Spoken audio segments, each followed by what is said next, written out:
How you doing? I wanted to talk a little bit about the Rugby League World Cup. And I'm going to come out in defence of the Australia-New Zealand stance. But before I say that, remember, I'm an Englishman. Remember, I've coached at a couple of World Cups, Emerging Nations, World Championship. I am the head of performance for a nation right now. I am very much an internationalist. But I think any argument about Aussies and Kiwis not caring about international rugby league, I think that's irrelevant. I think it's absolutely irrelevant, and anybody who's using that argument right now, I think it's a little bit unfair. Well, first of all, from the Australian point of view, it sort of feels like Australia is in the middle of its pandemic now. So much of the rest of the world seems to be moving forward. But this country, Australia, isn't very well vaccinated. It's certainly lower than 20% of the country at the time of recording this video. And Sydney, New South Wales in lockdown, borders closed. Melbourne in a period of lockdown, borders closed to other states. NRL players have had to move up en masse to Queensland, so all the clubs have moved up. They're not playing home games. The Warriors and the Storm have spent the vast majority of the last 2 seasons away from home. So already they've been on a tour of sorts. Most of the NRL players have spent a massive chunk of the last 2 seasons in a bubble, in a biosecurity bubble, where they could only leave the house to go to training and come back. Yes, some of them have flouted it, etc., etc., but ultimately those pressures have been on those players. The season started later in 2021 due to the extended season last year because of that thing COVID again. So some of the players went in a little bit underprepared for this season. And I think it was reflected in some of the football we saw early in the season, if we are honest. So moving forward to this World Cup, we've got all those players that have been inconvenienced for so long. Obviously the clubs, their players are their employees and they're going to want to protect their employees. But it must be noted that the clubs have no power to stop their players if they want to play international rugby league.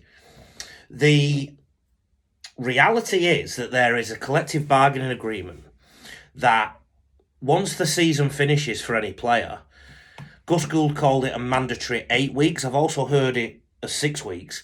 But ultimately, there is a collective bargaining agreement that there has to be a period off for them where they don't do any training. So if you think about that, let's say the Australia and New Zealand side get to the World Cup final. That'll be in late November. They then have to do their 6 to 8 weeks plus 2 weeks quarantine. Or maybe that's included. They're going to be underprepared for next year. The other point there is England at the minute, the curve is going back up. More people are catching COVID. So, there may be less deaths. There may be less serious illness because of the vaccination that's taken place over there. But can you imagine, as an employer over here, sending over your prized assets unvaccinated to a place like England, which has been seen by so many around the world as one of the vaccination hotspots?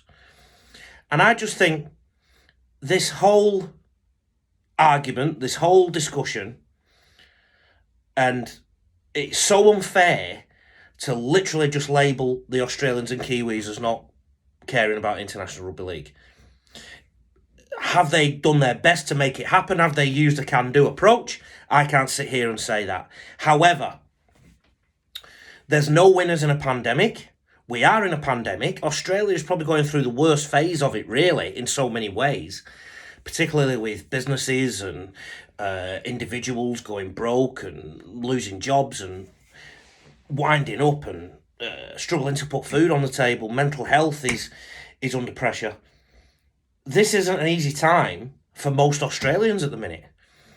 So other criticisms have been, why are the Wallabies going over to England, for example? And I think the Kiwis are going over too, the All Blacks. Different sport, different financial clout, establishment sports, if you like. Certain people will be pulling strings. The Euro 2020 happened. Think about the money in football, in soccer.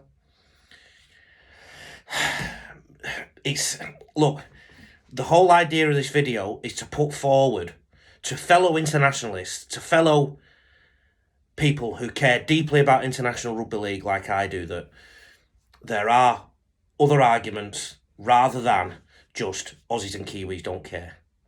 Do they care as much as you or I? En masse, probably not. But ultimately, they rarely let you down every year in normal times. They tend to tour. They've done a lot of trips over to the UK to help the British game. I think this video is a bit of a call to ease some of the rhetoric, some of the talk that's really critical. And I know everyone's passionate, but I do think there are two sides to this story. And let's face it, without Australia and New Zealand, as I do this video, there is talk that other nations are going to be pulled out. Ultimately, it doesn't look good at the minute for the World Cup in general. Maybe it does need to be put back, but I don't know what the government investment is in and around it. The World Cup organisers seem to have been really good for rugby league. I praise them. One of the organisers is a good friend of mine, Jonathan. He's a legend. He's a great operator. So none of this is easy to say, but honestly, it doesn't look good, does it?